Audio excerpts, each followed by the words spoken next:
Welcome, Commissioner Willie.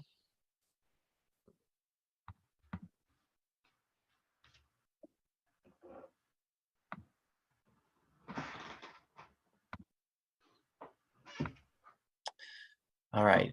Good evening, commissioners and budget committee members. Welcome. So we are live, ready to go. So Minister Angie, I'll turn it over to you. Thank you, Clerk Moss. And if you can present the slideshow, wonderful. Next slide, please. So I would like to welcome each of you to our ESPD Budget Committee meeting. First, I want to share appreciation just for your time, because I know that the work did not start just this evening. It takes time to review the budget and prepare for tonight's conversation. Within the email that you received, there is a link to a video message, which includes the budget message that's outlined within your budget document. I hope you all have had time to watch that video. I know our Board of Commissioners had heard that message during our general Washington County budget presentation. And with that, next slide. I would like to turn it over to our translation services. Hello and welcome. Today we have English and Spanish available, and I'll start with the instructions in Spanish. Muy bienvenidos a todos. La reunión de hoy se ofrecerá en inglés y en español, así que tome un momento ahora para seleccionar el idioma en el que le gustaría escuchar la presentación hoy. Si se une a través de una computadora de escritorio o portátil, haga clic en el icono del globo con la leyenda Interpretation o Interpretación, ubicado en la parte inferior derecha de la pantalla de su computadora. Si está usando la aplicación de Zoom a través de un dispositivo móvil como un teléfono inteligente o tableta, presione los 3 puntos con la leyenda más o more en la parte inferior derecha o superior derecha de su pantalla y seleccione el idioma que le gustaría escuchar. Si desea escuchar la reunión en inglés, seleccione inglés, o si prefiere español, seleccione español. Y puede cambiar de canal en cualquier momento para escuchar la presentación en el otro idioma, pero debe seleccionar uno para escuchar todo el contenido de hoy. Si tiene alguna dificultad, por favor, esté en contacto con nosotros y vamos a hacer lo mejor posible para ayudarle. Gracias y bienvenidos. Welcome, everyone. Today's meeting will be offered in English and Spanish, so please take a moment now to select the language you would like to hear the presentation in today. If you're joining us through a desktop or laptop computer, please click the globe icon with the legend Interpretation located at the bottom right of your computer screen. If you're using the Zoom app through a mobile device, such as a smartphone or a tablet, press the 3 dots with the legend More at the bottom right or upper right-hand side of your screen and select the language you prefer to hear. If you want to hear the meeting in English, select English, or if you prefer Spanish, select Spanish. You can switch channels at any moment to hear the presentation in the other language, but you must select one in order to hear all of today's content. If you have any difficulty finding these options, please let us know. We'll do our best to help you. And also, if I could ask you to go to the next slide, I think it's about slides in Spanish.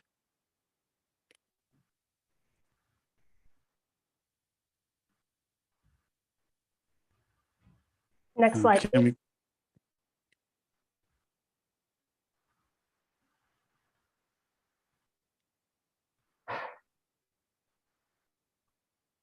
Thank you. Si desea seguir la presentación con las diapositivas en español, tenemos diapositivas disponibles en español, así que por favor vaya al sitio web www.co.washington.or.us y ahí pueden encontrar la opción para descargar las diapositivas en español. Today we have also slides available in Spanish, so if you would like to follow along in Spanish, you can go to the Washington County's website www.co.washington.or.us, and you will find the option to download the slides in Spanish. Thank you. Gracias. Thank you, Victor. And I want to express appreciation to both our Spanish interpreters as well as our ASL interpreters. This increases access for our community to participate within our budget process. So thank you for being here and thank you for your service. And with that, I will turn it over to Mr. Rodney Rhodes, our interim CFO, who will walk through tonight's agenda. Rodney? Thank you, Miss Angie. And this evening, we're going to do some introductions of the committee members. We have some housekeeping areas that we have to take care of: the election of the committee chair, review and adoption of the budget procedures, and then we will get into the 2023 ESPD budget presentation by the sheriff and the undersheriff. And we'll follow up with some public comment and talk about next steps and close the meeting and continue to the 19th. Next slide, please. Before we get started, I just want to, as I did last week, I want to express my heartfelt appreciation for the budget team, the budget managers who have been kind of leading this charge through the budget process. As our county administrator has mentioned numerous times through both the messaging and the video, this has been a very challenging budget process. And we have been able to overcome some of those challenges. It's been a difficult process, but I think it's been a process that will hopefully set the stage for not only this budget season, but for the budget seasons to come. So I want to thank the budget team. I want to thank the staff, everyone who has played a part in this process. And I want to highlight especially Judy Lynn and Michael Clark, our interim budget managers, who have done a phenomenal job as we've gone through the process. And so at this time, I want to ask that the committee members just introduce themselves and tell us how long they've served on the committee. And we will start with our Board of County Commissioners and the Chair Harrington. Chair Harrington. Good evening, everyone. And as always, it's great to be here with the community members who help us make up the budget committee for the Enhanced Sheriff Patrol District. So thank you. I was elected as chair in November 2018. So along with two other members of the current commission, started as was sworn in as chair in January 2019. So this is my fourth Enhanced Sheriff Patrol District Measure Urban Road Maintenance District Budget Committee meeting this evening. Thank you. Thank you, Chair Harrington. And Commissioner Fye, please. Good evening, everyone. Hello. My name is Nafisa Fye, Commissioner for District 1. And this is my second year, I think, for being part of this budget process. And I was elected in 2020 and was sworn in January 2021. So great to be here and look forward to this discussion and this budget. Thank you, Mayor, Commissioner. Commissioner Treese.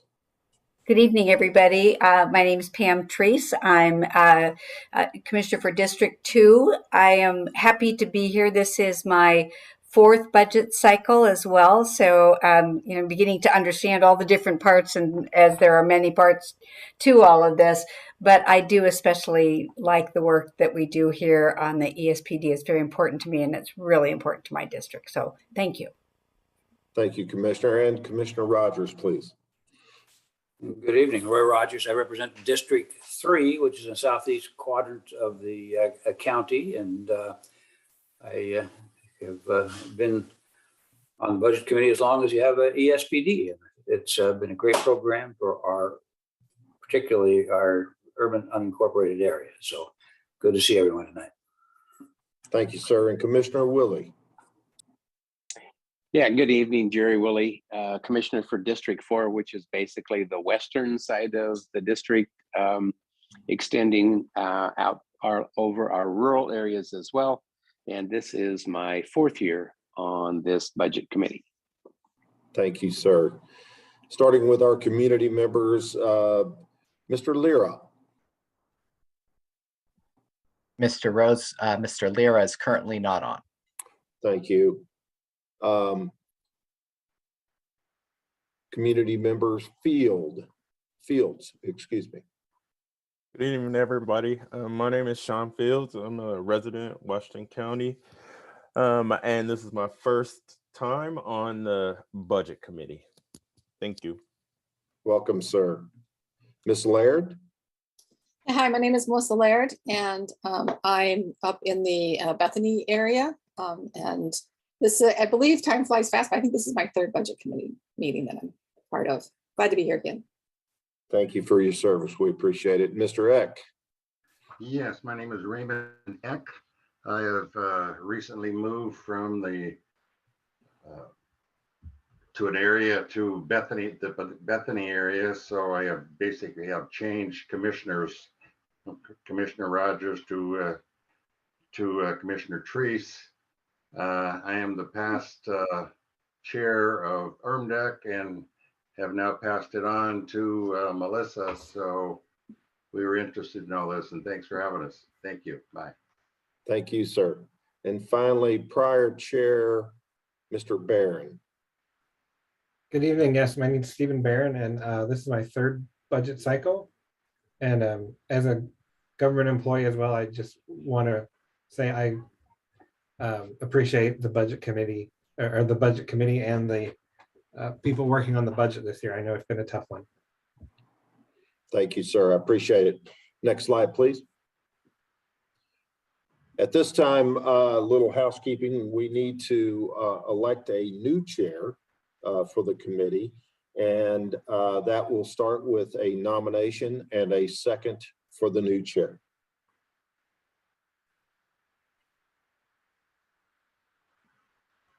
Oh, Raymond, do you have a nomination? Yes, I nominate Melissa Laird, the current chair of ERMDEC. And also, I forgot to say this was my 3rd year on the Budget Commission. Thank you. I would second that motion. Okay. Motion in a second. Well, are we sure nobody else wants to take this illustrious position? Because I've had chair duties before. Maybe someone else would like to do it. I'd be happy to do it if no one else wants to, but I want to make sure that Sean or Raymond or Stephen want to go at it. Go for it, No, Melissa. I think we're good. All right, we're thank you good. so much. I think you get it from the vote there, Melissa. Yeah. Thank you. Thanks. All in favor of nominating? Okay. Any opposed? No absences? Okay. Motion passes. Melissa Laird is the new chair. Thank you. Thank you very much, and congratulations, Ms. Laird. And at this time, we will review and take a motion and second on the budget hearing procedures. Ms. Laird? All right, so help me with this one. Where's the procedures? Is that the next slide? So the procedures were sent out in advance of this meeting. Oh, okay. And so hopefully everyone has had an opportunity to review them.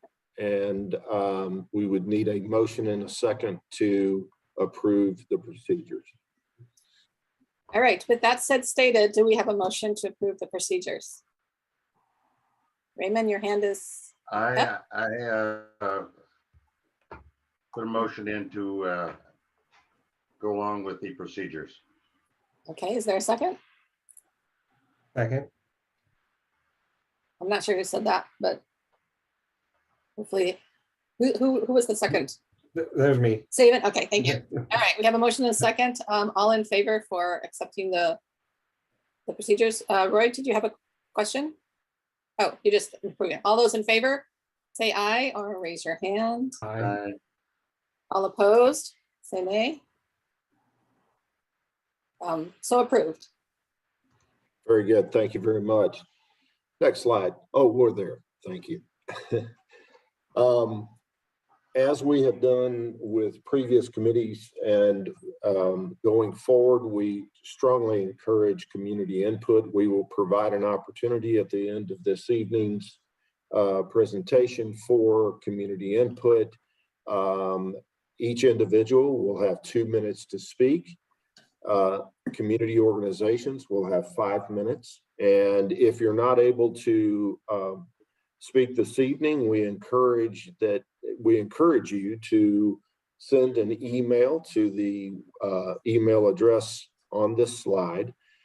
We are compiling all questions and answers, and we'll provide those via a web page that will be maintained by our finance group. And so we appreciate all the community input this year that we are opening up to throughout the committee process. Next slide, please. At this time, I want to introduce Latricia Tillman. She is our Chief Equity and Diversity Officer, and she will go through just a couple of slides and presentation on some of the initiatives that we have underway. Latricia. Thanks, Mr. Rhodes, and good evening, Budget Committee members. I want to just start with appreciation and thank each of you for your service as we embark on this important conversation and the role that you play in informing Washington County's budget.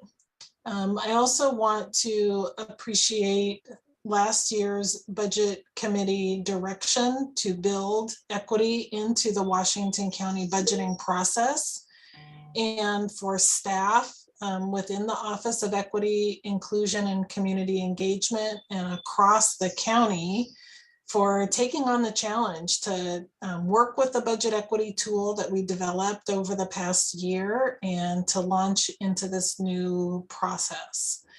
I just want to say, based on the events that all of us have learned about over this past weekend, relative to racial violence across the country, it is so important to recognize that embedding equity into all of our policies, programs, and processes is so much more than just an exercise.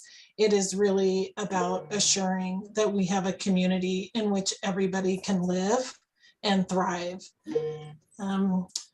So in the effort to build out the budget equity tool, there were some considerations that were built into the process that are really pillars of best practice as it relates to equity, diversity, and inclusion. And this is really about bringing the board's equity resolution of 2020 to life. So some of the pillars that we asked departments to look at are their data disaggregated by race, ethnicity, and language to understand, do all communities have the same kinds of access, quality, and outcomes to the services that we provide?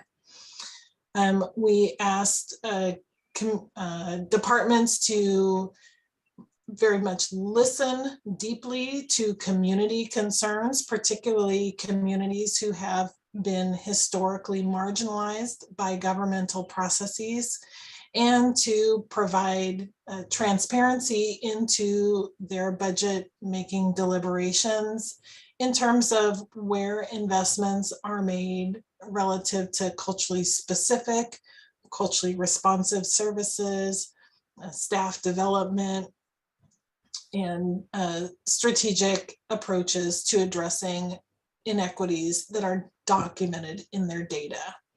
As I mentioned, we asked for a focus on investments in equitable access. So thinking about things like language access, and access to services for people living with disabilities. Quality, equitable quality, meaning do diverse Washington County residents have access to services that meet their needs, meet them where they're at, resonate with their values and approaches, recognizing that there's a diversity there, and then focus on equitable outcomes, again, by looking at the data. The equity initiatives that were identified in departments' responses in the budget equity tools have been uploaded onto our website, our budget website. And you can actually focus in on the outcomes specific to the Enhanced Sheriff Patrol District by clicking on the Public Safety and Justice link under the budget equity tool. So next slide, I'm happy to share some of the results of the inaugural implementation of the budget equity tool.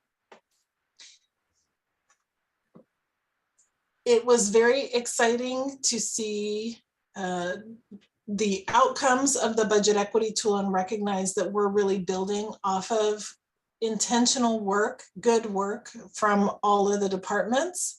And these numbers, while they reflect the entire county budget, are really exciting. And as I mentioned, if you're interested in specifically public safety and justice budget numbers, you can look at the link on the budget page to see the actual budget equity tool submissions for your information. So at a countywide level, between investments in culturally specific service delivery, building staff capacity, which includes training in equity, diversity, and inclusion, interpretation, translation, and accommodations, our equity investment this year in those areas is just shy of $25 million. So it's a really strong start to the work. This number does not include investments in staff who spend all or part of their time focused on equity. And we know that personnel costs account for a significant proportion of our budget. So just based on that alone, we know we're underreporting our actual investments in equity, diversity, and inclusion work. Additionally, with more than 180 bilingual Washington County staff receiving a bilingual pay differential, that helps us meet the needs of our community who has limited English proficiency. And we learned, and it's reflected in the budget equity tool submissions, that we have additional bilingual staff, many additional bilingual staff who do not receive that pay differential. And we didn't aggregate or monetize that actual budget investment in the pay differential. So as I said, this is our inaugural year using the budget equity tool. We've learned a lot in the process. We are very excited about the engagement of our staff and the actual investments that help make our services more accessible and equitable for the diverse community that we serve. We appreciate your directive to build out this tool, and we are looking forward to continuing to improve our process going forward. So with that, I'll turn it back, or happy to answer any questions. Yeah, I have a quick question. So could you tell me a little bit more about the pay differential? What that means, how that's executed? So currently we have a personnel policy for the bilingual pay differential, which requires that bilingual staff go through a testing process. And in some cases, staff have to demonstrate that they have bilingual proficiency in both written language and spoken language. And then either if the position is designated as bilingual, then staff would receive that differential. Or if the hiring manager determines that staff are using their bilingual skill significant percentage of the time, then they're eligible for that bilingual differential. The differential is about, I think, maybe $55 per pay period.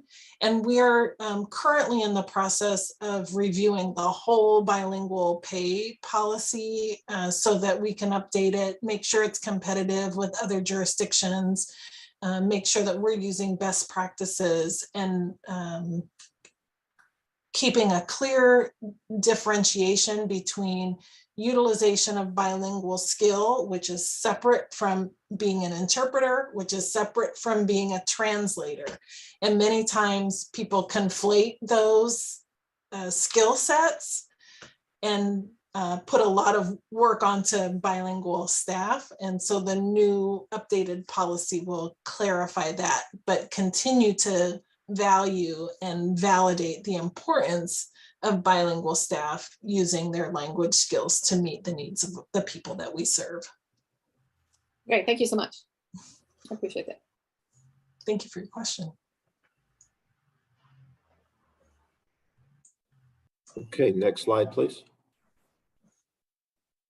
At this time, we're prepared to move into our presentation, and thank you, Ms. Tillman, for your background and information. And I will tell you, I think from my perspective, we have done a great job and taking great strides in our equity and diversity initiatives, and continue to do so. But kudos to all the work that you've done and your staff.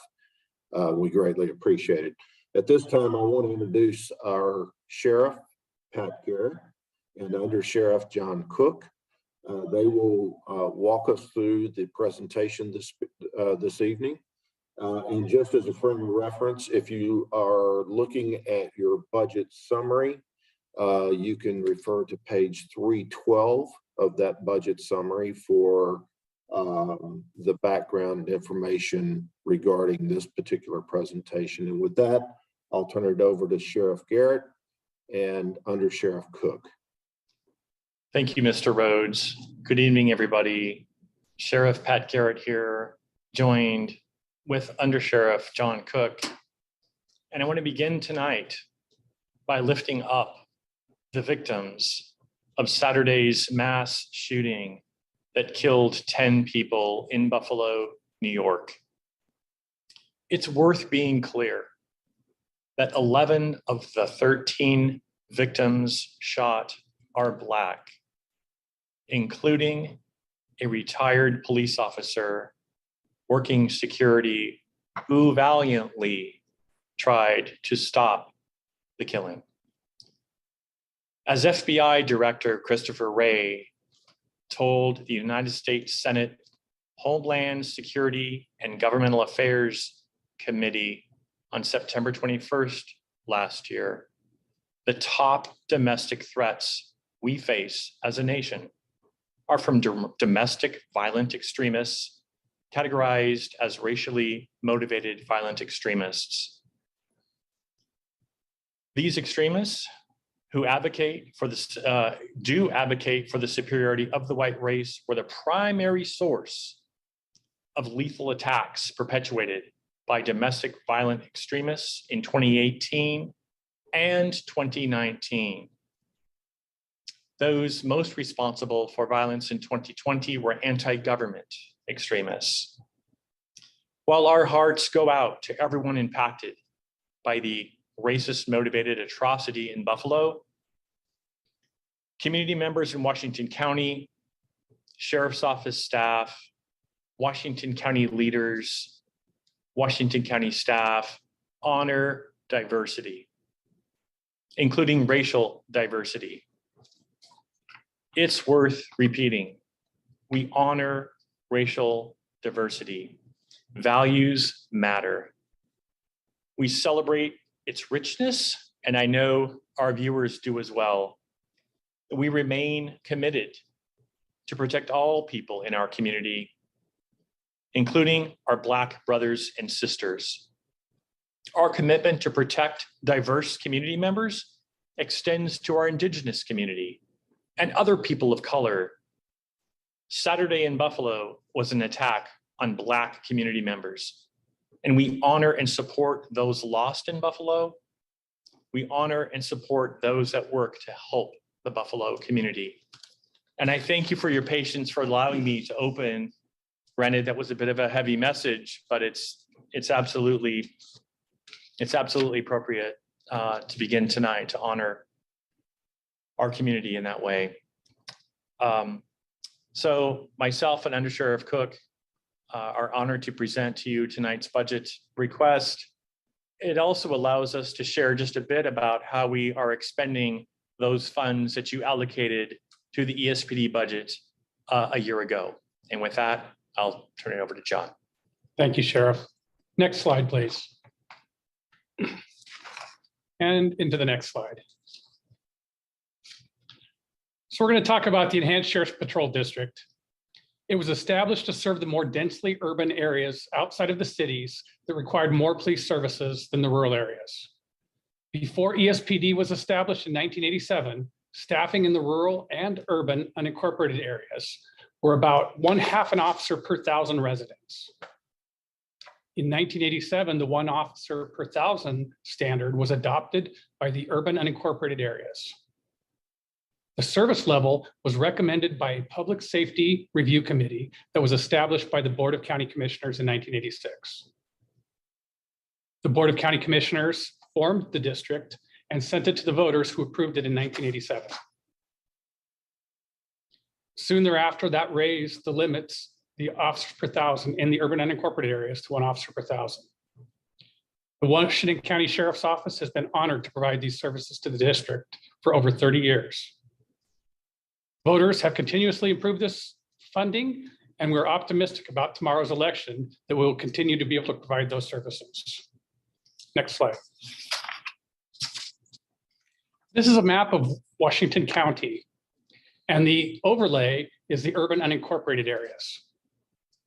The area in yellow is the ESPD or the Enhanced Sheriff's Patrol areas.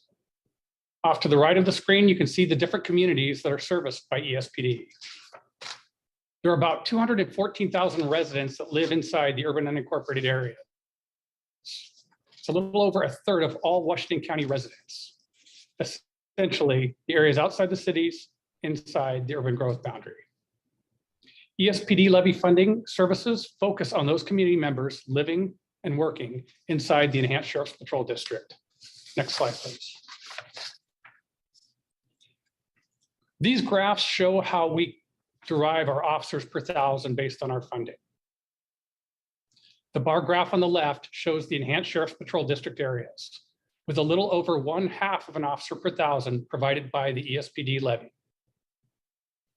The other half of the officers per 1,000 are provided by a combination of general fund-based services and the public safety local option levy. The graph on the right is the rural unincorporated service area, which obtains about 1/2 an officer per 1,000 by the local option levy and the general fund. The Washington County Sheriff's Office serves all of the 600 and almost 7,000 residents of Washington County through our civil department, through the jail, and through some of our special response teams. However, ESPD is focused on those 214,000 urban unincorporated areas. It should be noted that we obtain our numbers for the population every year from Portland State University. And then every 10 years when the US Census comes out, it recalibrates those numbers. This year, the US Census numbers showed a slight decrease in our urban unincorporated population. And so that will be reflected in our budget. Next slide, please. The ESPD funding provides a variety of services across the district. It provides rapid response to 911 calls so we can be there when the community needs us the most. It provides follow-up on neighborhood safety and livability issues, like those provided by our mental health response team, which pairs a deputy with a master's level clinician.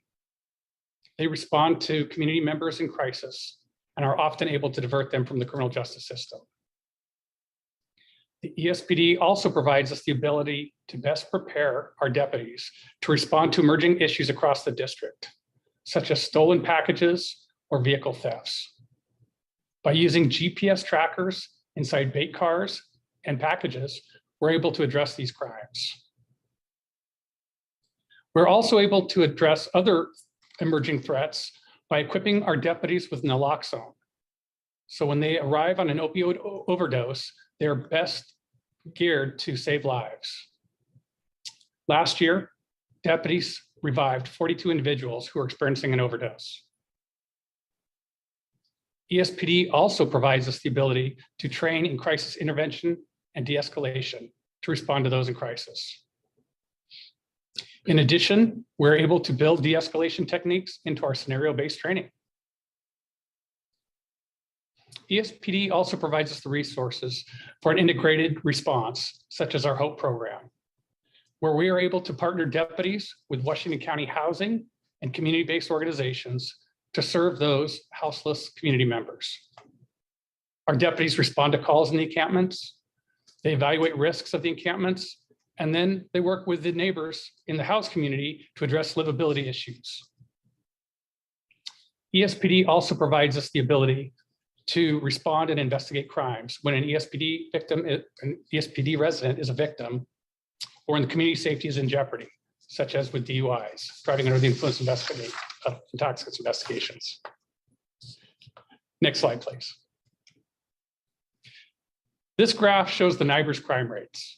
The NIBRS system is used to track our crime data through the FBI. You can see the US numbers up at the top of the graph, followed by the state of Oregon, and then the cities of Beaverton and Hillsborough, with unincorporated Washington County being at the very bottom of the graph. Overall, Washington County is a very safe place to live, work, and raise our families. SafeWise each year lists the top 20 safest cities in the state of Oregon. Many Washington County cities are generally on that list. This year, Sherwood, Forest Grove, and Hillsborough are on the top 20 safest cities in Oregon. The urban unincorporated areas of Washington County still fall below many of those other jurisdictions. Next slide, please. This is again the NIBRS data for property crimes. Again, with the US up at the top, Oregon, Beaverton, Hillsborough in the middle, and the urban unincorporated areas at the very bottom. It should be noted that these numbers actually account for all of unincorporated Washington County. However, the urban unincorporated areas are about 85% of our population for the district. And our calls for service across the unincorporated areas, 85% also falls in the ESPD district. So these graphs are pretty relative to the crime rate in ESPD. Next slide. Thank you, John. This slide provides an overview of the Enhanced Sheriff's Patrol District Fund structure. We'll start with Fund 210. That fund houses property tax revenue, has an operational and public outreach function summarized on this slide and found on page 312 of the proposed budget summary book. The public outreach portion of Fund 210 is very small. It's about 0.2% of the entire fund. Fund 182 is the operating fund, where patrol operations supporting the district are executed and is found on page 106 of the proposed budget summary book. These funds support the day-to-day operations of the patrol district, like employee salaries and benefits, equipment, training, materials and service, and capital equipment. In addition, a portion of this fund supports indirect charges based on the county's cost plan that pays for administrative overhead. Slide, please. So now we'll get into the numbers. This pie chart represents the entire sheriff's office budget by main functional area. As you can see, our two largest divisions are patrol and jail. The section marked services includes records, training, evidence, civil, permits, and professional standards. The section labeled admin or administration is executive staff and business operations. The section marked other includes forfeitures, grants and donations, contracted services, and court security, specifically entrance security at the courthouse. The Sheriff's Office total budget request is $140 million. This is a 3% increase over the current fiscal year. Across all funds, about 41% support patrol operations. The middle portion of this slide depicts the breakout between our three funds that support patrol operations, namely the Enhanced Sheriff's Patrol District, the General Fund, and the Public Safety Local Option Levy. As you can see, the District Patrol, or the Enhanced Sheriff's Patrol District, is the largest portion of the patrol budget. Next, we'll drill into what makes up the District Patrol request for the next fiscal year. Slide, please. This pie chart reflects the District Patrol budget, which is Fund 182. This chart reflects highlights of changes from the current fiscal year to the requested budget that you are considering tonight. Our ESPD budget request is $34 million, an increase of 1% from the current fiscal year. The major components of this budget are personnel and county indirect costs. Together, they make up 89% of the budget. Materials and supplies make up 5%. The area marked other is almost all dispatch fees. Capital outlay is 2% of this budget, and transfers to other funds are essentially, don't really register. It's just over $17,000. Personal services is the largest single portion at 69% of the budget and represents a 3% decrease from the current year's budget. The funding for next year supports 117 police certified staff, 21.6 non-certified staff.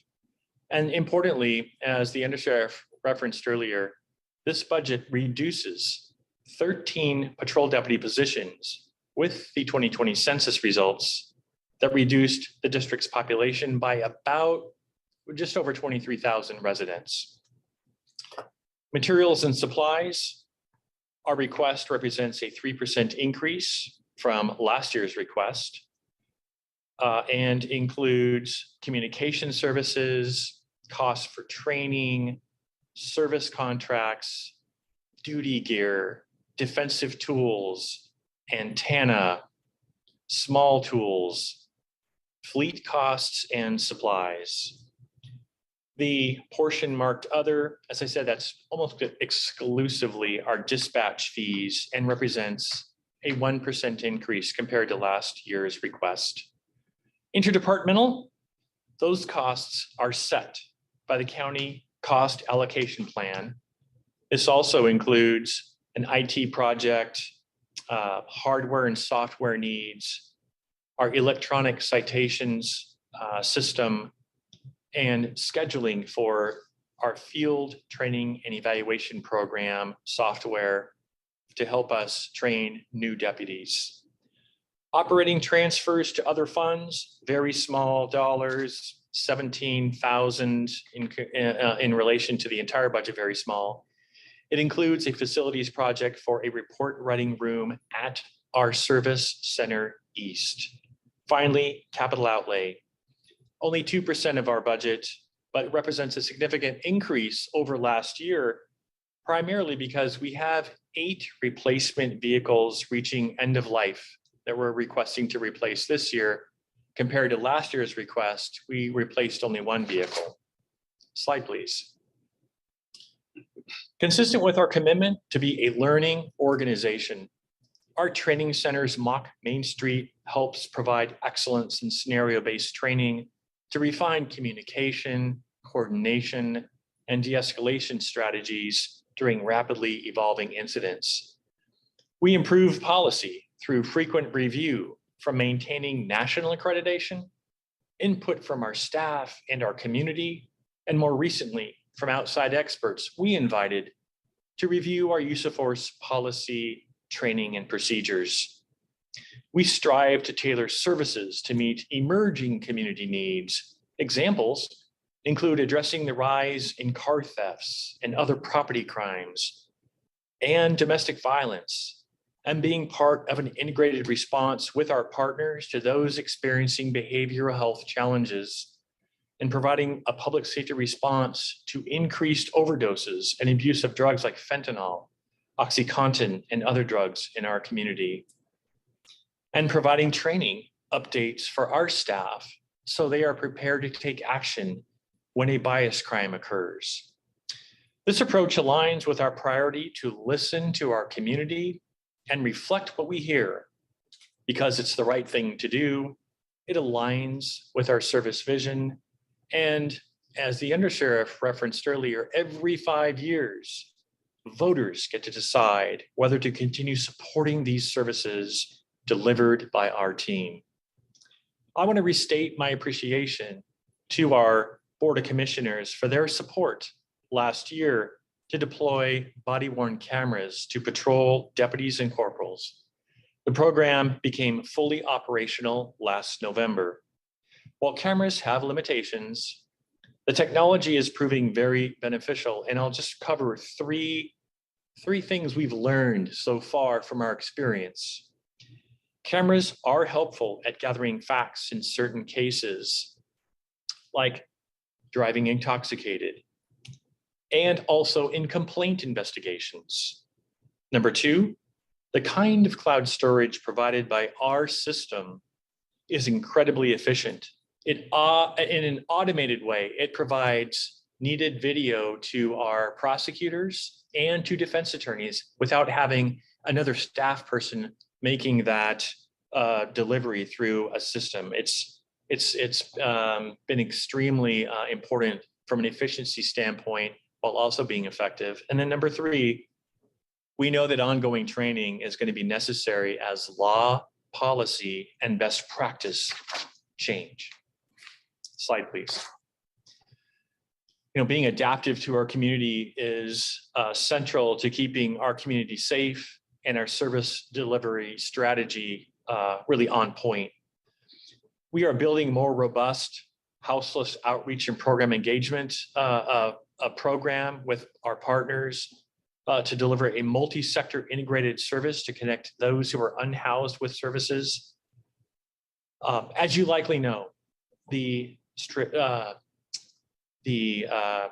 STOP report, which is the Statistical Transparency of Policing report from the Oregon Department of Justice, showed that our traffic stops by deputies were equitable for all racial groups. That includes our Black drivers, our Latinx drivers, our Asian drivers, our Middle Eastern and Native American drivers. Regarding post-stop outcomes like citations, disparities exist for our Latinx drivers when compared to white drivers. And post-stop outcomes were equitable for all other groups. When we look at our data, we see the biggest citation type that drives inequities for Latinx drivers were no operator's license, that is driving without a license, and driving without insurance. Together, citations amounted to about 3 times that for our Latinx drivers compared to our white drivers. So what are we doing about that? That is a complex issue that has significant history, and we're working upstream to address the historic and present day obstacles to licensing for some in our Latinx community, like meeting with Oregon Department of Transportation officials to explore bolstering culturally specific licensing programs for Spanish speakers and discussing possible equity-based legislation to support such a program to help address the inequity and increase the total number of licensed and insured drivers. Our equity investments this past year include translating our Fix-It ticket brochure into Spanish that addresses how to take corrective action for 19 different traffic violations and have them dismissed in justice court provided the corrective action is addressed. And again, in concert with our justice court judge. We also translated our 27-page community grief pamphlet used by volunteer chaplains and deputies, most commonly at the scene of an in-home, when somebody passes away in the home. The budget equity tool will help us capture these and other equity work in the future, recognizing much of our equity work is intangible. It's daily interpretation and or translation. It's houseless outreach work. It's property storage for those who are living outside and in transition. And we appreciate our ESPD advisory committee and the many community groups with whom we connect, share, and problem solve. Slide, please. The Enhanced Sheriff's Patrol District also proved important through the pandemic. During periods when staff had to isolate or quarantine, ESPD staffing levels was sufficient enough that we remained effective through the pandemic. And as frontline public safety servants who literally have to put their hands on people and be in their space, sometimes breathing their air. While our staff take pride in service to our community, they also accept a certain amount of risk as they continue to serve our community through the pandemic. Thank you to the resources provided by the ESPD budget. Slide, please. We're grateful to this committee and our community for supporting ESPD levy-funded services. As the elected sheriff, I feel it's my duty to be clear that these services are critically important to maintaining a safe community. They're delivered by compassionate professionals who care about our community and are committed to serving everyone in our community. Thank you for your service, and we're happy to answer questions.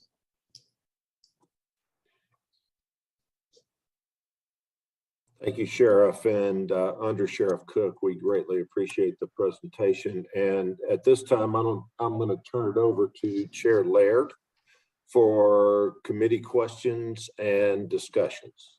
Chair Laird. Thank you. So committee members, do we have any questions for Sheriff Garrett? Raymond, please go ahead. Thank you, Chair Laird. Question. How is the staff, actually I have a couple of them. How is the staffing now at the jail and the field people out there? Are you up to staff totals at the moment? Thank you, Committee Member Eck. I can tell you that as of 2 days ago, actually as of yesterday, we have 11 vacant deputy positions in the jail. And we have 6 vacant deputy positions in patrol. And it's important to recognize that those 6 vacancies in patrol, that is after removing the 13 positions due to the recalibration from the census. So we had many more vacancies before then. We have 11 in the jail, 6 in patrol. We're working on thin margins when it comes to being able to continue current service levels because we have people in training we have some people that are sick.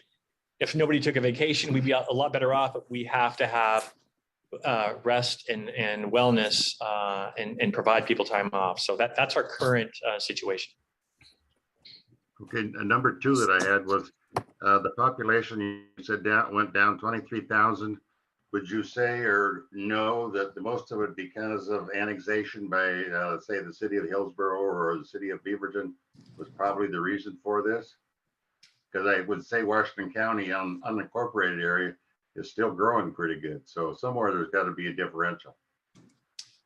Well, I have an answer for that. I'm going to just hit pause and see if one of the county admin staff who is closer to that work would like to respond.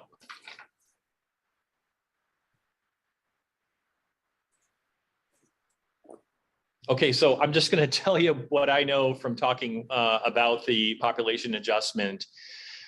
Every 10 years, as you know, there's a census. And then as the undersheriff said, we base our population estimates on really on really estimates until we can have another census 10 years later. So the more years you go away from the census, the more those estimates really could be not accurate, right? Because you're making some predictions based on some assumptions. And I'm not an urban planner, so I'm just acknowledging my shortcomings up front. And at the end of that 10 years, in the 2020 census, the population was just needed to be recalibrated to a degree that I don't remember seeing in the past. It was a significant recalibration. I'll ask Under Sheriff Cook if you have any other thoughts on that. Thank you, Sheriff. Yeah, I would add that there have not been mass annexations by Beaverton or Hillsborough. So we believe that either the PSU numbers were being a little overestimated or the census came in a little underestimated. But either way, that's how we predict our numbers and kind of derive our officers per thousand. So that's why we're recalibrating, and PSU will come out with their numbers again next year. Okay, thank you for the information. Commissioner Willie? Yeah, I'll gladly wait until the other committee members or have some questions or just kind of jump in. I've sent the sheriff a couple of questions earlier today. One is regarding the new levy, provided it will pass tomorrow, and we're hopeful of that. What will be the anticipated increase in revenues? And how will that impact, I guess, the staffing? You know, Sheriff, you said that we have 6 vacancies right now, and that's after the reduction in positions that were not filled. So in a perfect world, if you said money's not a problem, what would staffing look like, and how would it impact your service levels? And again, we talk about 1 officer per 1,000. I think that's a great benchmark that we need to absolutely maintain. So I guess with all of that, how's the new levy going to impact that, and what could we do if we need to make some changes on the existing budget? What would that look like? Thank you, Commissioner Willie. To your first question, in looking at the spreadsheet that was used to develop the new levy request pending its approval by voters, there would be an increase of about $4.3 million in the first year and a 4% increase each year over the term of the 5-year levy.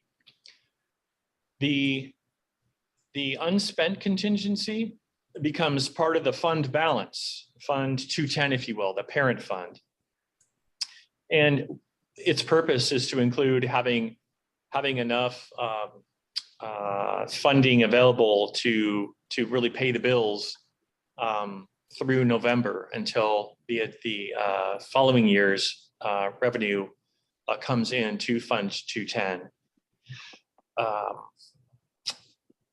And to your second question, really, it gets to, I know we're not talking about the general fund here, but it's and every department and office is pitching in to help the general fund, but we are effectively reduced by 12 general fund positions that provide direct public safety support. And that includes 3 patrol deputies because there's a freeze on, and that's in your budget summary book, as you know.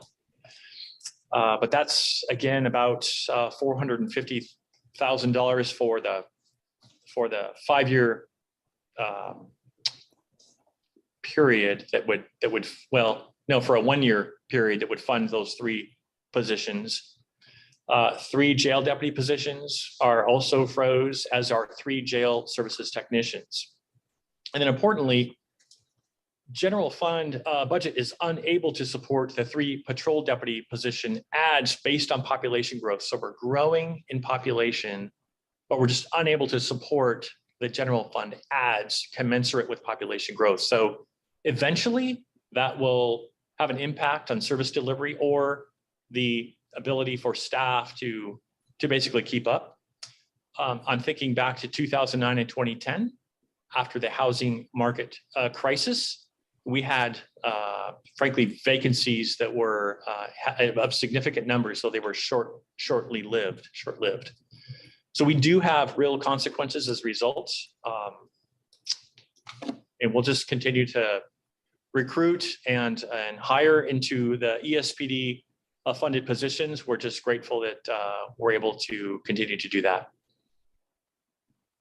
Well, first of all, I really appreciate your the message that you opened up with. I thought it was great, certainly well stated and well supported. And so I appreciate you taking that moment to give us that information.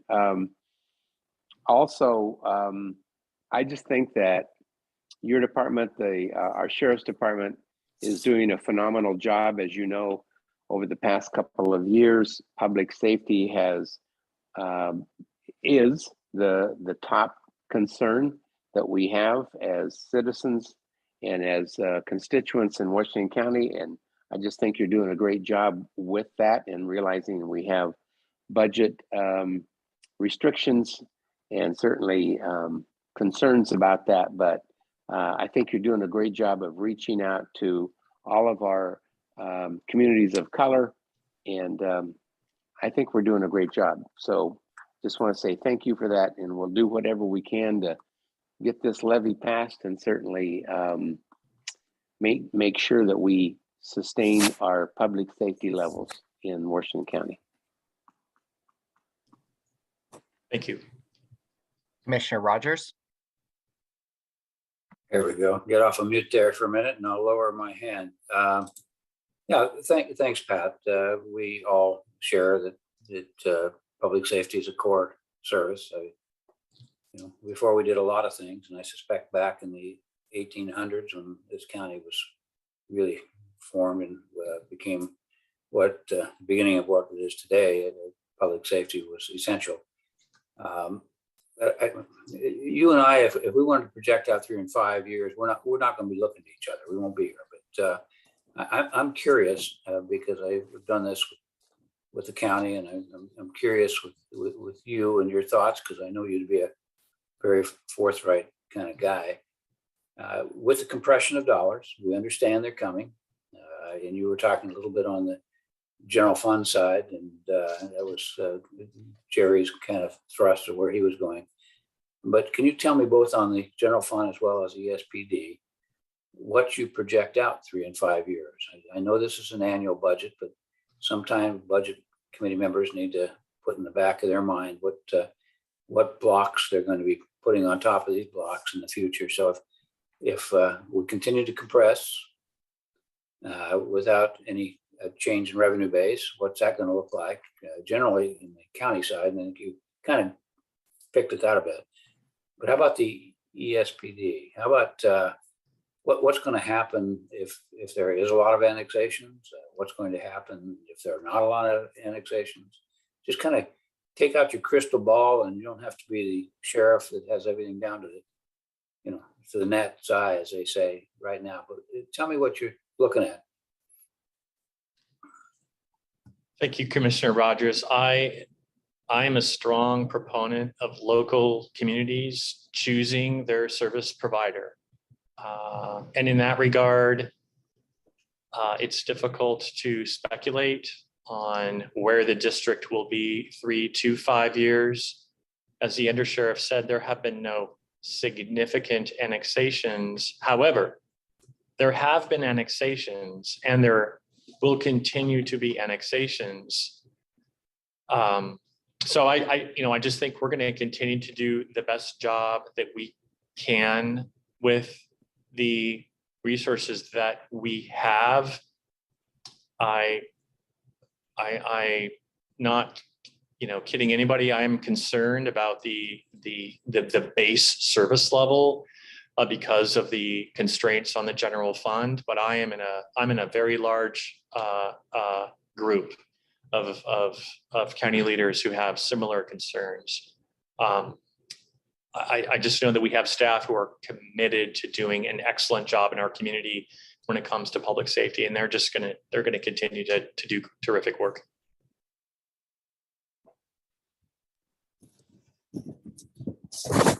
Can I? Mr. Roach, you can- have, um, go ahead, Chair Laird. Yeah, I was just, if I could please just follow up on that. So if I'm following this all correctly, in order to maintain our 1 officer per 1,000 residents, we're down 3, we're missing 3 patrol officers, and those were the ones that would need to get funded out of the general fund. So with the general fund not being able to support the growth of 3 patrol officers due to the changing of who funds what patrol officers based upon the census, right? My understanding is there needs to be additional funding of 3 patrol officers from the general fund for us to be at our standard rate, which is 1 patrol officer per 1,000. So that means we're not going to meet that this year, right? So what is the ratio for what this budget with that cut? What's the ratio for our officers? Yeah, committee member Laird, thank you for that question. So effectively, it's actually 6 and not 3 vacancies. It's 6 that we are unable to fill. 3 are frozen positions, and then another 3 are unfunded population adds simply because the general fund is constrained. If all positions were filled, the district is serviced by a staffing level of about 1.08 deputies per 1,000 residents. So it is something less. Yes, it is something less, probably hovering around 1 deputy per 1,000 when you factor in those 6 positions. But again, we train more than we used to. There's more court prep than we used to. We have to allow people time off, and there's family medical leave. So there's these kind of competing forces at play that challenge our officer per 1,000 service level. But it's probably, I would estimate, and we're happy to get specifics to you following tonight's briefing, but I would estimate it's going to be around closer to 1, maybe just a hair under 1 officer, 1 deputy per 1,000.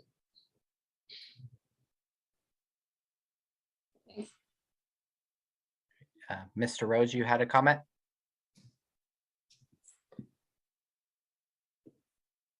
I did, if I could find the unmute button. So I just want to share with the committee and the community. The freeze positions that we're discussing this evening were frozen at a point in time. And what that means is we had a $30 million general fund. I won't call it a deficit, Chair Harrington.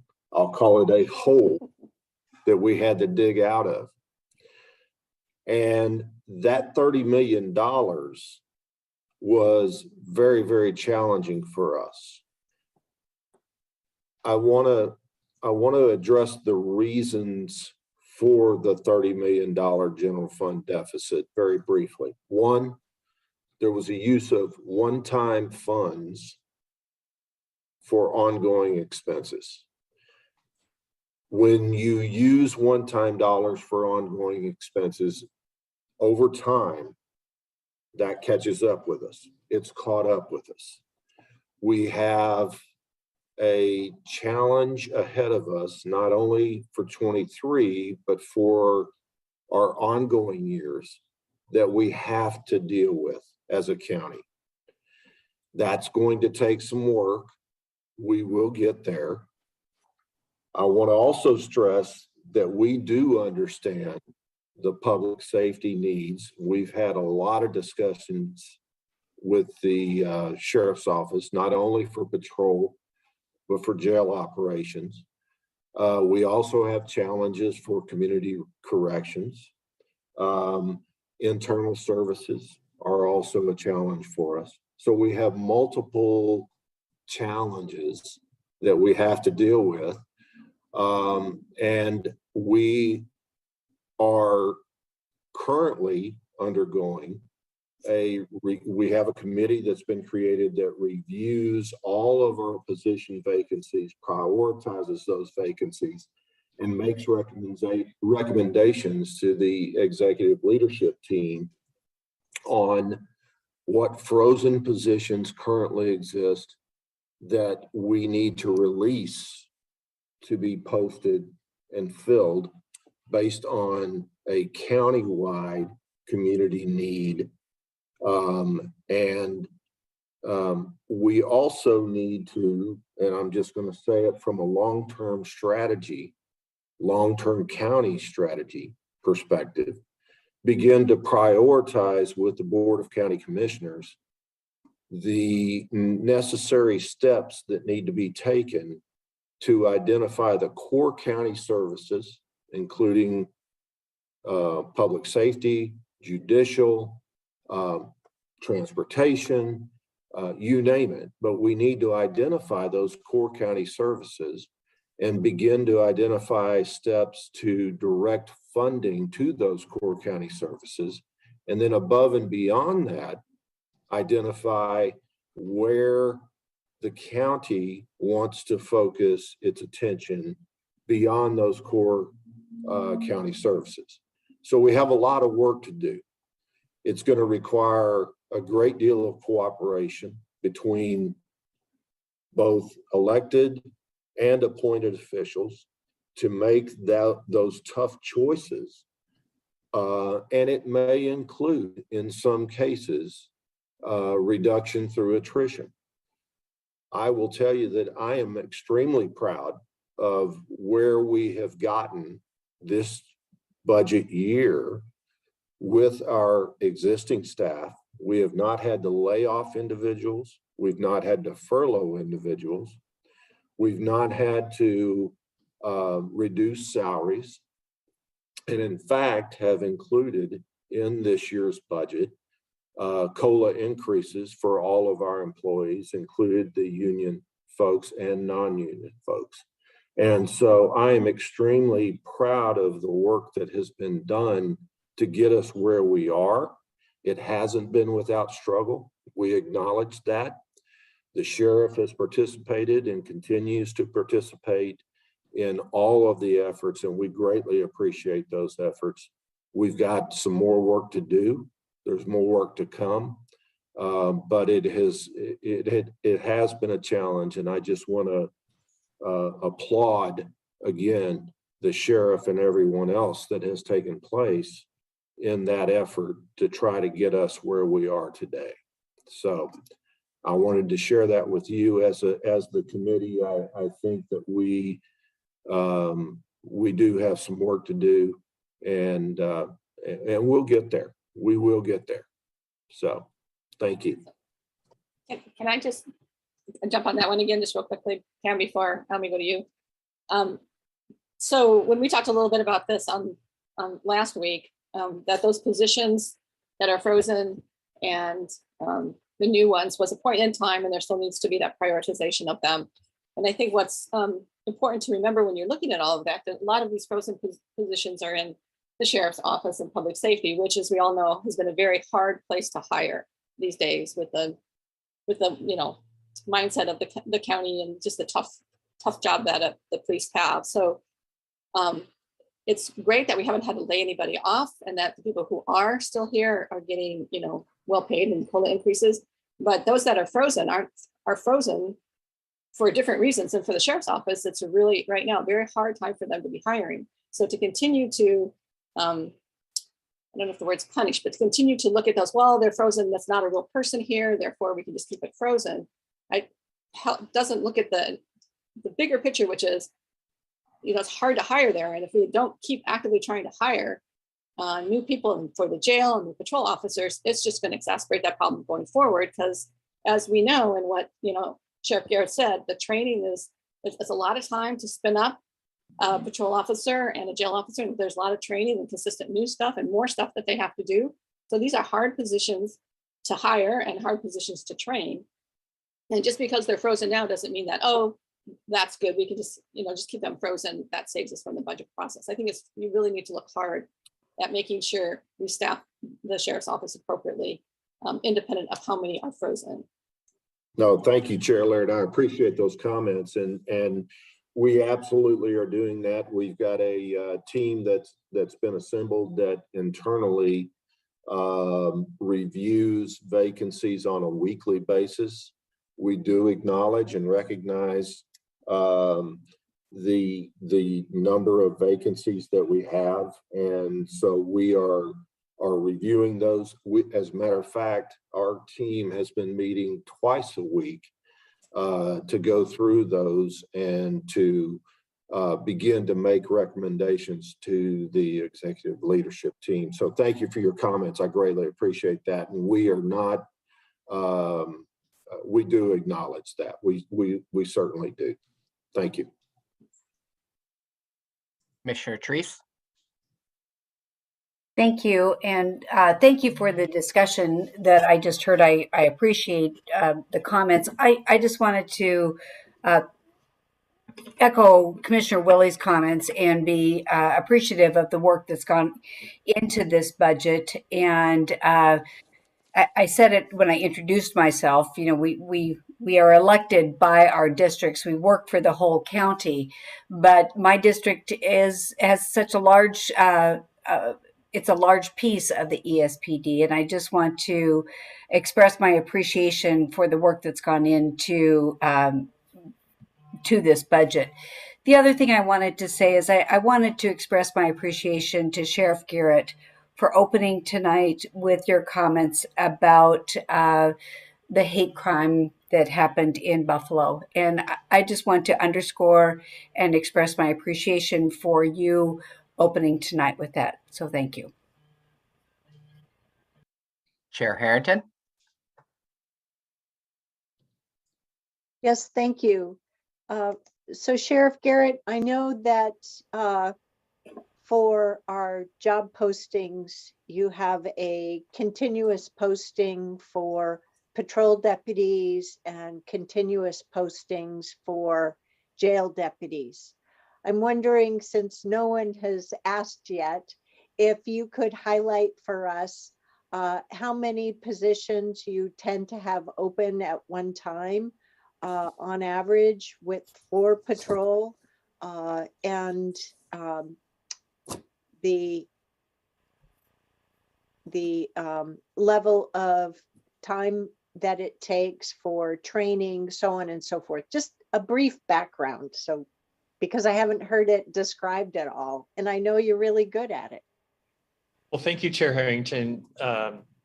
We have at any given time about 10 vacancies in the jail for jail deputy and about 10 also in patrol. You are correct.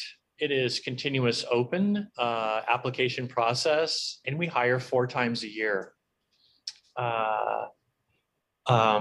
It takes on average about 11 months for a newly hired deputy to work independently or essentially by themselves, whether that's in community on patrol or in our jail. We have a very robust training and evaluation program to prepare our wonderful deputies for the challenges of their important work. And boy, we'd love to connect with anyone who's watching tonight who may be interested in that work. And importantly, nobody has to wear a uniform to serve in our community at the Sheriff's Office. We have many opportunities in non-uniform positions as well, doing that work. So thank you for asking. But it's about 10 at any given time.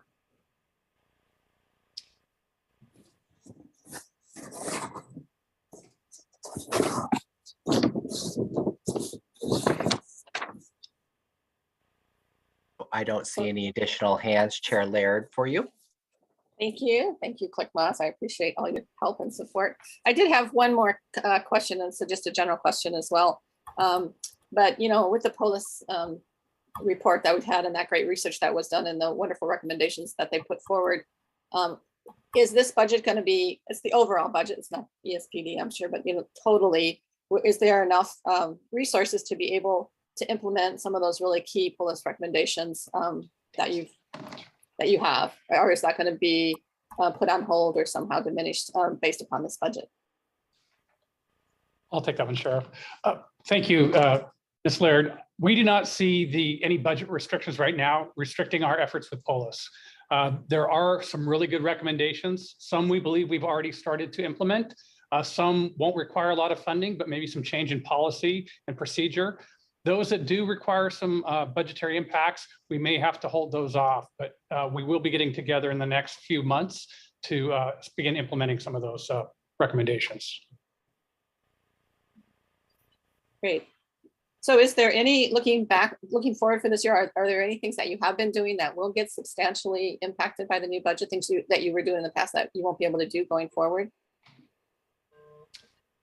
You know, really, our services are all about people. It's about people. This is going to sound cliche. It's really about people serving people. And granted, it's no small obstacle to overcome if we are unable to hire into all of the vacancies that we have. And thank you, Mr. Rhodes, for really putting some important context into the process that we're, working collaboratively to address going forward. That's really my main concern, is that we just have enough people to continue to serve the community in a way that they expect us to serve the community, and then we do that in a way that doesn't burn our staff out. Jail staff have been working through this pandemic with a mask on for 2 consecutive years. Only recently, in some areas of our secure facility, are able to unmask. The nature of the folks that are in custody are just more challenging to manage than they have been before, and that continues to be a reality going forward. And then in the community, as we hire to fill vacancies and keep people trained, and bringing on programs like our body-worn camera program, and just keep folks trained and equipped like they should be, and like our community expects them to be. I just filling vacancies is my main focus budget-wise. Thank you, Rogers. Yeah, thanks.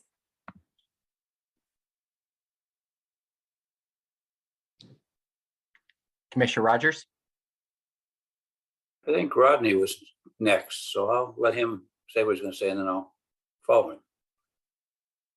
No, please, county commissioners first. Hardly. Pat, back to you on a couple of things. One, maybe you and I need to chat offline. I appreciate your response to my question. It really didn't get at the heart of it. My job's not to manage the county. That's what Tanya and you as an elected do as well. But I just sense that there's more to this story in terms of where we might be headed as far as compression of costs that you don't have revenue to cover.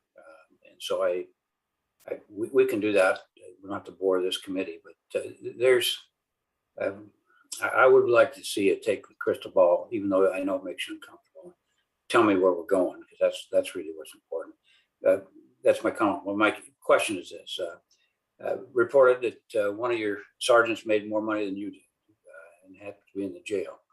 And that was because of the overtime issue. And I know you've mentioned a moment ago that you're trying to prevent people from burnout, but when they make over 200,000, their base salary is 90, and they make 110,000 in overtime.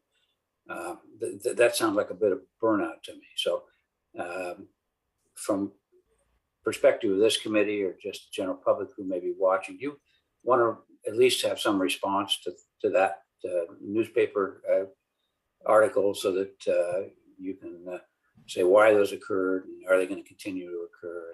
And I respect what you would add to that story. Happy to do that, Commissioner Rogers. That particular individual is a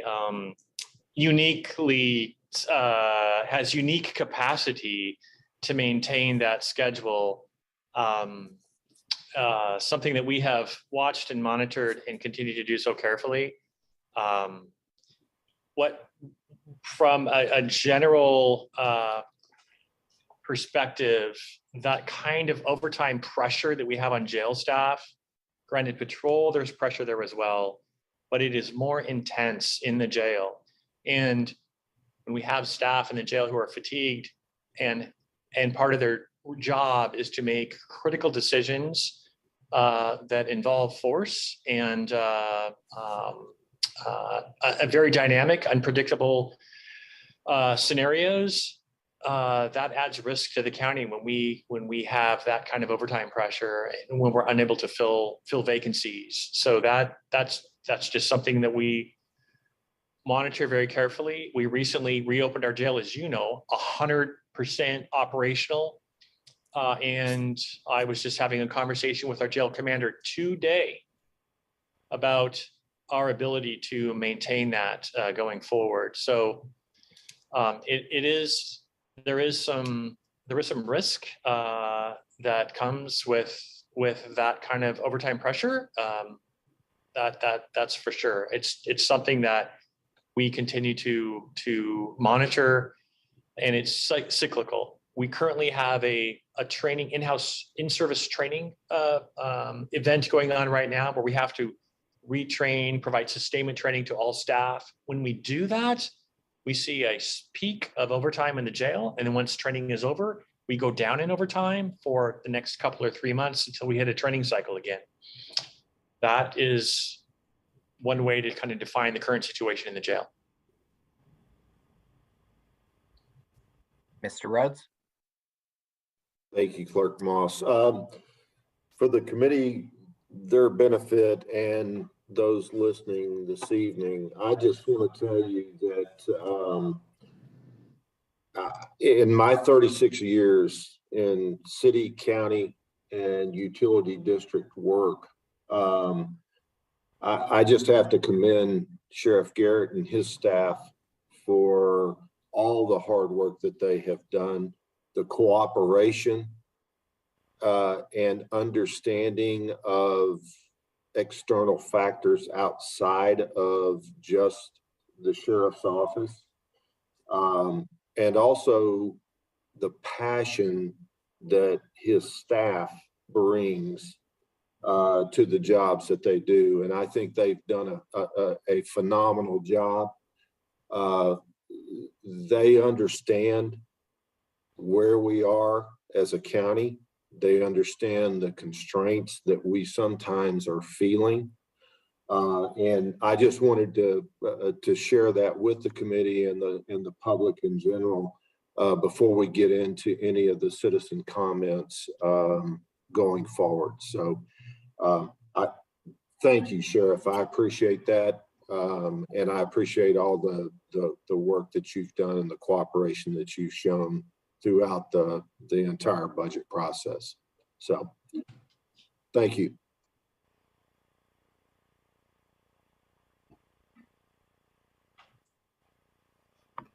So are there any other last questions from any of the committee members? I'm asking for you, Clerk Marks. Do not see any, Chair Laird. Okay, so we are on to now the public hearing section. Mr. Rhodes.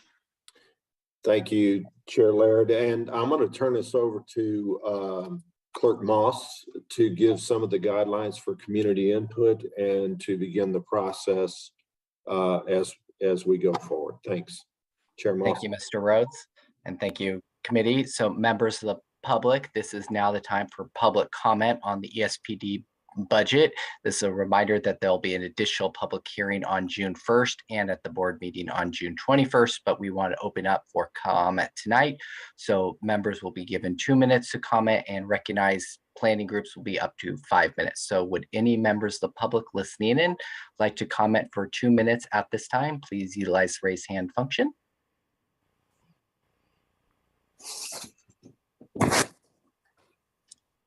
Not, oh, we have one hand, Chair Laird. Okay. David Hips, can you hear us, David? I can. Can you hear me? Yes, we can. Please go ahead for up to 2 minutes.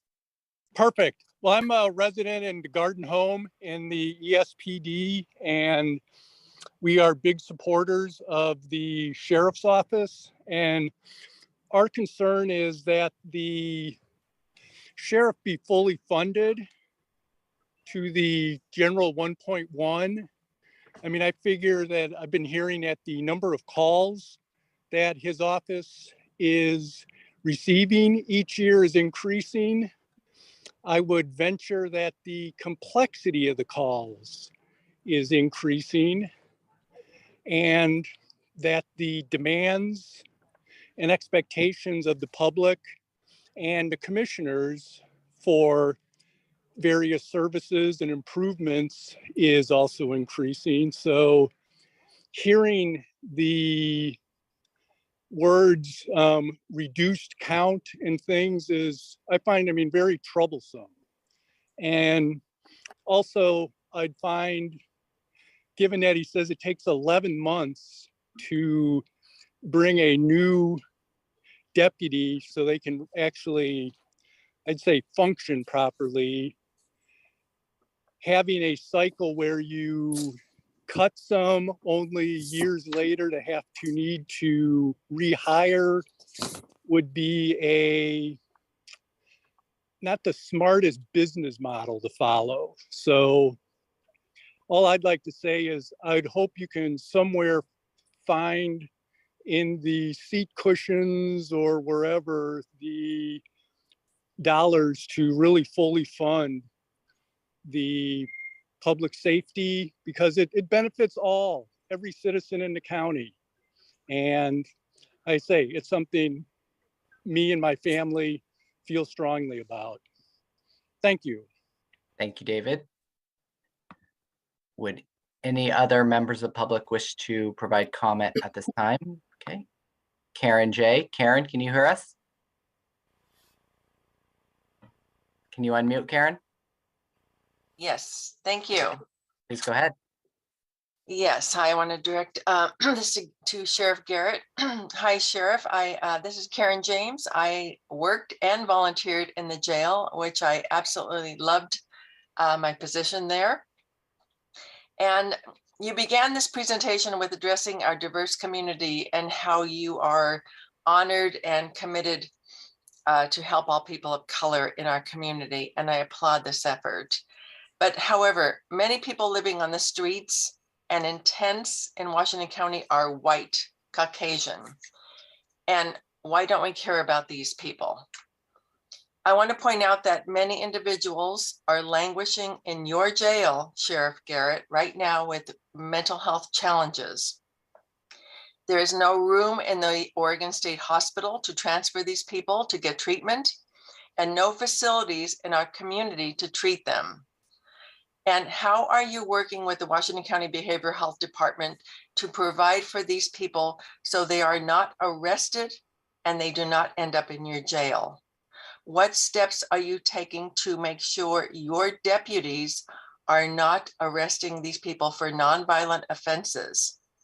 I have not heard the words pre-arrest diversion at all tonight. And I know your response will be, where do we take them? There are no community supports, programs, or services, and they end up in your jail. But what are you doing? How are you working with the Behavioral Health Council? Where are the pre-arrest diversion programs or something to keep these people out of the jail and in treatment instead? How are you helping these people? Thank you. Thank you, Ms. James. Are there any other members of the public that wish to provide comment at this time? All right. Chair Laird, I am not seeing any additional hands. Okay, thank you, Clerk Moss.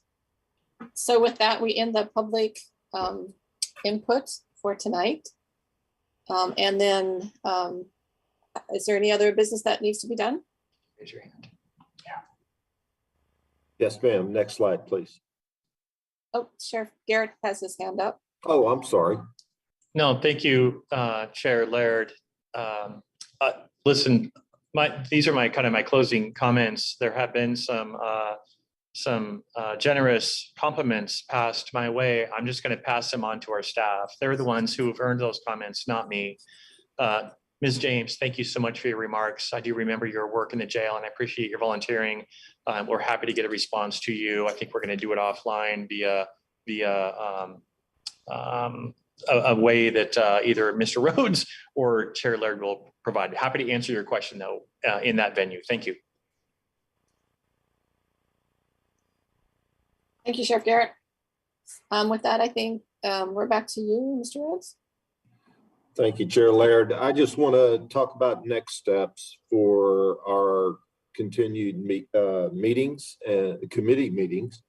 We do have another meeting scheduled for this Thursday, May 19th, starting at 5:30. We will cover transportation related topics. The Urban Road Maintenance District, or URMD, will start at 5:30. We do have an intermission to switch over committees, starting with the 645 North Bethany County Service District. And that will take place again on May 19th. Next slide, please. I do want to stress before we go to the next slide, I'm sorry. We do want to stress that we will continue to seek public comment and public input at all of our committee meetings as we have done up to this date. Starting on June 1st and 2nd, we will have our public hearings on our proposed budgets and look to our committees to approve those budgets before going to the Board of County Commissioners regular meeting for adoption on June 21st. And again, we will receive public testimony, public hearing, and public testimony at all three of those meetings up to and including the adoption on the 21st. And with that, Chair Laird, we are concluded for this evening, and we appreciate everyone's comments, input, and participation in this process. Thank you. Yes, and I just, as Chair, I'd like to thank you all as well and extend my appreciation to Sheriff Garrett and your entire team for all the hard work you've done in pulling together this budget and a great presentation in the time that I know is really tough for everyone in the county with where we are with the budget. So thank you so much for all the hard work you do and for keeping us all safe. So with that, everybody, good night. And I will see you all on Thursday because we start with the other half of our responsibilities as a budget committee with the presentation. So thanks, everybody. Bye.